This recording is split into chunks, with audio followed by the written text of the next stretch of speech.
talk to me about a couple of things. First of all, you don't think that inflation is going to be a problem, but you carve out certain things like, beef or I can't remember what they are. You carved out a couple of things and said we're going to have a problem. We're going to have a problem with inflation, housing prices, and wages. Yeah, housing prices and wages, they don't fall back down after they go up.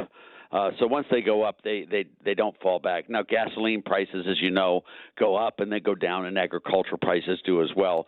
As far as I can tell, Glenn, and this is just me, and it's worth what you're paying for, which is very little.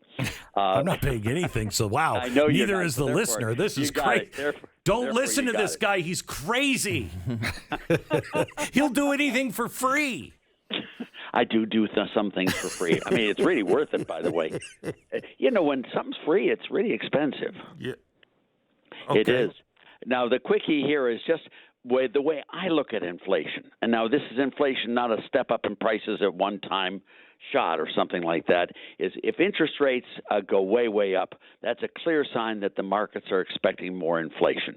Interest rates have not gone way, way up. In fact, they haven't gone up at all. There's no sign in interest rates over the next 10 years that there's going to be any inflation. The price of gold. Normally, when inflation comes, gold is the first refuge of the cautious, and you would expect gold prices to shoot way up in inflation like they did in the 1970s. They have not gone way up. In fact, they've settled back around $1,800 an ounce, something like that. That's not a sign of it. And the other thing, and the last one I look at is the dollar and the foreign exchanges. And when a currency is really weak or devalues, generally speaking, that's followed by very high inflation. We have not devalued. In fact, the dollar is relatively strong right now. So those are the things I look at. Now, all my friends tell me that their companies, that raw material prices are way up and this, that, and the other. And there's no question that there's been a huge surge in things like lumber prices and others. But I don't see a long-run rate of inflation yet. But that doesn't mean that I'm not watching it really carefully. So how can we print as much money as we have and dump it into the system? Let me just say that we aren't printing the money. What the Fed has done is it's bought $5 trillion worth of government debt, which yields about 50 basis points. In exchange for that $5 trillion worth of government debt, which it bought, it has issued $5 trillion of liabilities to member banks, also paying 50 basis points per year interest on that. So they've borrowed $5 trillion, yielding 50 basis points, and they've lent $5 trillion, paying 50 basis points. To me, I don't see how that causes inflation. Now, what we have done is we've removed all constraints on inflation once it starts, if it starts. But that by itself won't cause inflation. This is not the old days, Glenn, when we devalued the dollar against other currencies or went off the gold standard or all of that when we had the huge hyperinflations. This is a very different monetary system today.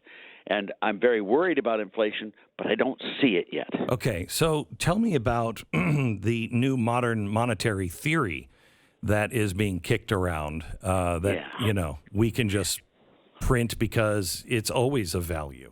Yeah, well, let me say that there's a little hint of truth in what they say, and there's a big mistake in what they say as well. Now, we have historically way overestimated the damage done by deficits and national debt. We've always looked at national debt relative to GDP, which is totally inappropriate. Our national debt to GDP today is about 115%.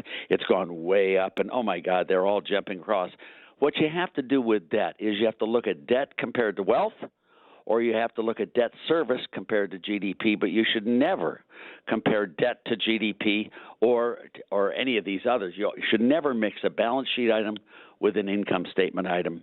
If you look at our debt service to GDP, we're about the same level we were in 1980. I mean, in fact, we're a little below that. If you look at debt to wealth, it's gone up. But not so much so that you want to jump out the window and kill yourself. So we have overstated debt. Now, to say that we've overstated means that we don't have any worry about debt. That's silly. Debt is a problem. It's just not nearly the size of the problem we thought it was back, let's say, 20, 30 years ago. Okay, so wait a minute. You have to tell me what's changed And then also, Art, by the way, how much time do you have with us? I have, for you, you name it. Okay. So if what has changed then? Let's just start there. What's changed from 20, 30 years ago? Well, we were comparing debt to GDP. And, when you look at debt to GDP, debt is a balance sheet item and GDP is an income statement item. And you can't do that. You've got to compare balance sheet items with balance sheet items or income statement items with income statement items, but not mix the two. Okay, wait. Just talk to me like a homeowner. Okay. If I have an income of $100,000 and I've bought a $4 million house, you could say don't compare the two, but I only have $100,000 to pay for it. And let's say I got it at a 0% or a 2% interest rate.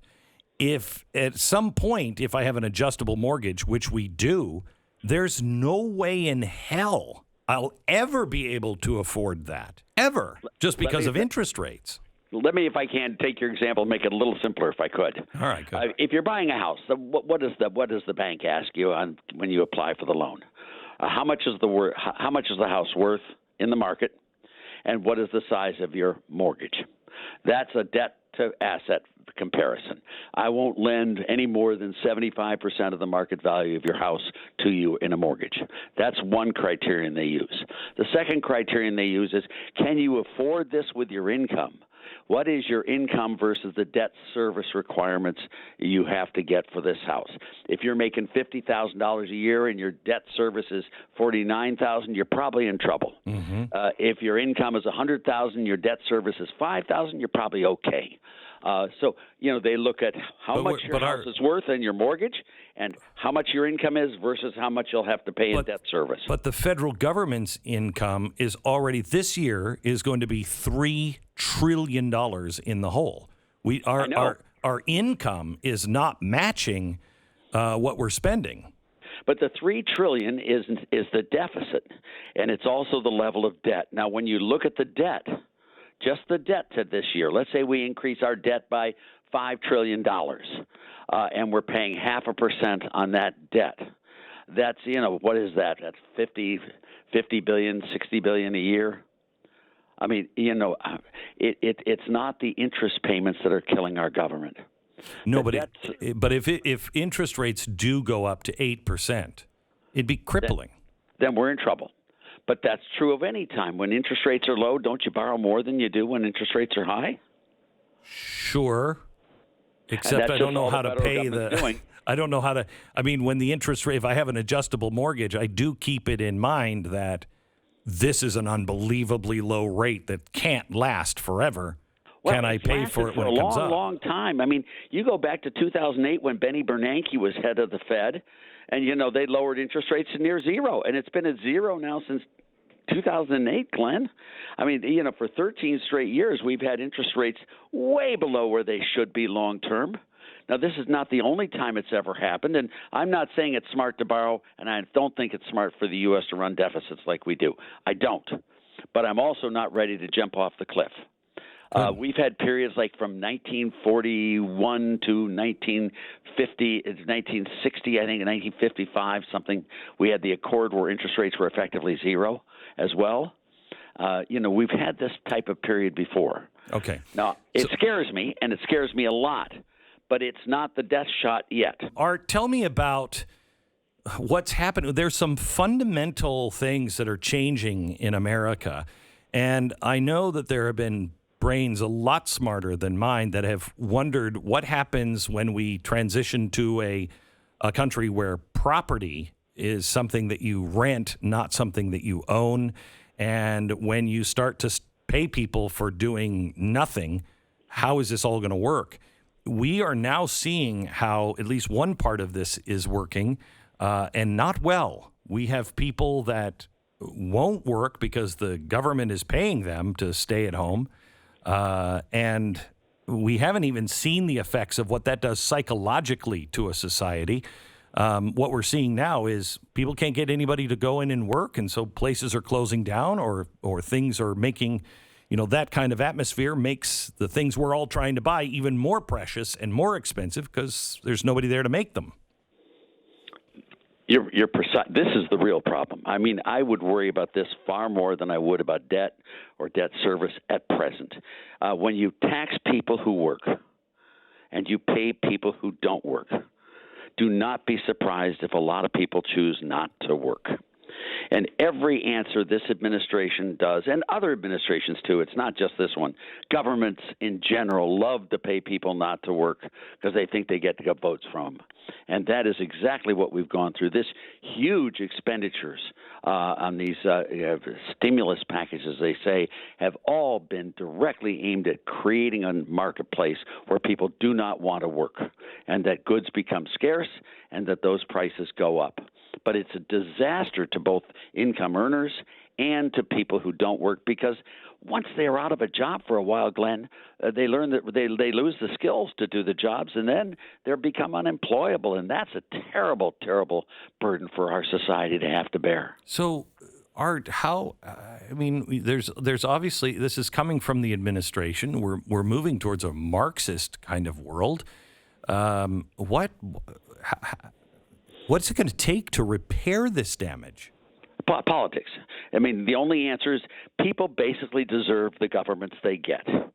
And, you elect the government and you deserve whatever you get in your place. And as long as we don't do the politics correctly, as long as we don't elect the right people, as long as we don't have the right laws put in place and the right courts, we're going to have this problem. And we've seen it happen many countries times before. I mean, it was Ibn Khaldun who said at the beginning of dynasties, tax rates are low and revenues are high, and at the end of dynasties and their collapse, tax rates are high and revenues are low. And this is a pattern that's been followed historically, and unfortunately, it looks like the U.S. is in that death spiral as well. We've got to change it and change it through politics.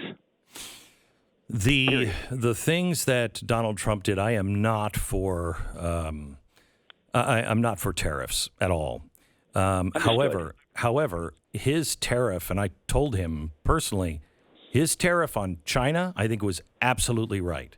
They are an enemy of the United States, and we have given them way too much access and power and control over not only our medicine and many of our goods, our chips, but also our land as well.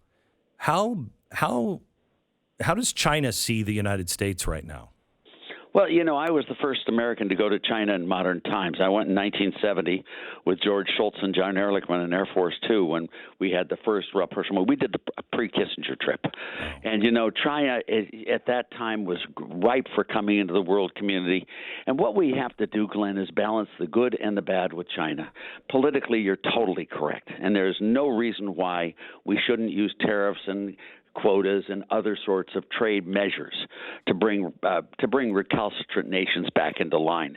But do remember, for China, please, without China, there is no Walmart.